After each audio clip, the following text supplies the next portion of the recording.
Il m'avait poussé, à l'époque où, c'est-à-dire en 59, quand même on avait des soirées, on était tranquille, il m'avait poussé à préparer le deuxième degré du brevet d'armes.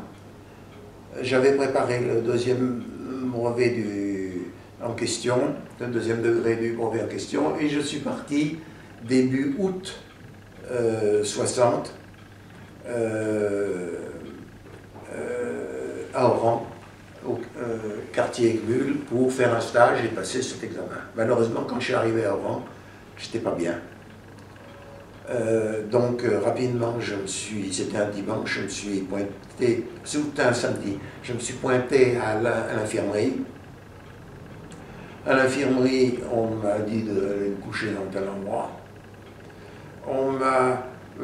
Un médecin commandant est venu me voir et a prescrit qu'on me donne de l'aspirine.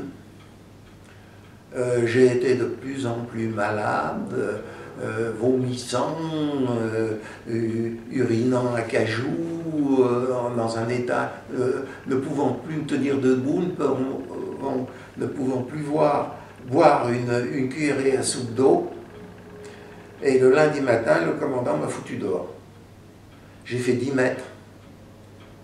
Je suis revenu et j'ai dit, si vous refusez de m'héberger, quand j'irai mieux, je ferai un rapport sur vous. Donc, j'ai réintégré l'infirmerie, où on ne s'est pas occupé de moi, mais dans l'après-midi, un infirmier qui a rasé les murs est venu me voir et m'a dit, voilà, le commandant part demain en permission. Il dit que tu es un simulateur. C'est pour ça qu'il ne veut rien faire. Le lieutenant dit qu'il sait ce que tu as et qu'il te soignera. Donc tiens le coup jusqu'à demain et le lieutenant te prend en main. Le commandant est parti. Le lendemain, ils sont venus me chercher, je me tenais au mur, je ne pouvais plus marcher, etc. Le lieutenant m'a dit, écoutez, je sais ce que vous avez, un ictère viral. Vous avez attrapé ça en mangeant quelque chose dans le trajet entre Beaune et Oran. Je devrais vous faire hospitaliser à l'hôpital d'Oran, je ne peux pas, je ne le ferai pas, parce qu'il y a des ménages cérébro-spinal de Colomb-Béchard, les gars meurent en 48 heures. Donc je vais vous garder clandestinement ici, mais je voudrais que ça ne se sache pas, etc., etc. Et j'ai été soigné par le lieutenant. J'ai été soigné par le lieutenant qui a mis 15 jours pour que je puisse à peu près me tenir debout. Qui m'a fait faire des prises de sang à l'hôpital. Et quand j'ai été en état d'écrire, j'ai prévenu mon corps. Et là, ils ont été admirables. Ils ont été admirables car ils se sont occupés de moi, c'est-à-dire toujours le chef de corps a dû intervenir auprès de, je ne sais pas, de l'artillerie divisionnaire ou de l'état-major de la division, j'en sais rien,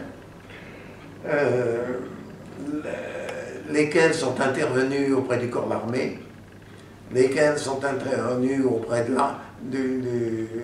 l'armée à Alger, c'est redescendu sur le corps d'armée d'Oran, et j'ai eu une convalescence en France, avec, pour le temps de service militaire qui me restait, une mutation dans un régiment d'artillerie à Grenoble. Et quand j'ai mis 5 ans pour me rétablir de ce truc-là, 5 ans. Je ne pouvais pas manger une tranche de pâté en croûte, je ne pouvais pas. Bon, quand je suis arrivé au 93 d'artillerie de montagne à Grenoble, j'ai été reçu par le secrétaire du chef de corps qui m'a dit, gamin, c'était sympa ces adjudants, gamin, on a regardé votre dossier ce matin avec le colonel. Et le colonel a dit, compte tenu de ses états de service Et tout ce qui lui est arrivé, vous le mettez tout de suite en permission libérable. Il me restait 3 semaines à faire. Voilà comment j'ai terminé. Ce que je veux vous dire, c'est que personnellement, je ne suis pas les conclusions militaires sur la guerre d'Algérie. On dit qu'on était victorieux militairement parlant.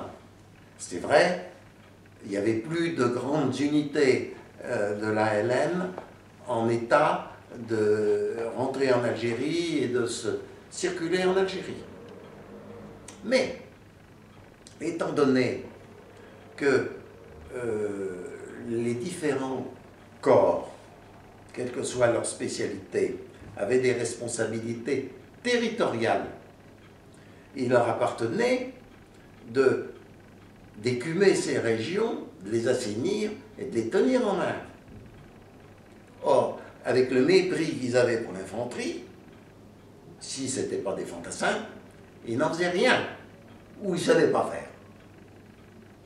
Résultat, il restait quelques membres de l'OPA, même si certains avaient été arrêtés, expédiés dans des camps, etc.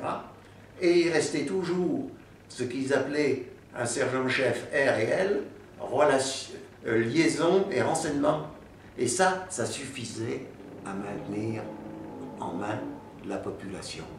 Une population hésitante qui était prête à basculer d'un côté ou de l'autre. Et qui a bien accueilli la LN le jour où on s'est retiré. Voilà, ma conclusion elle est là.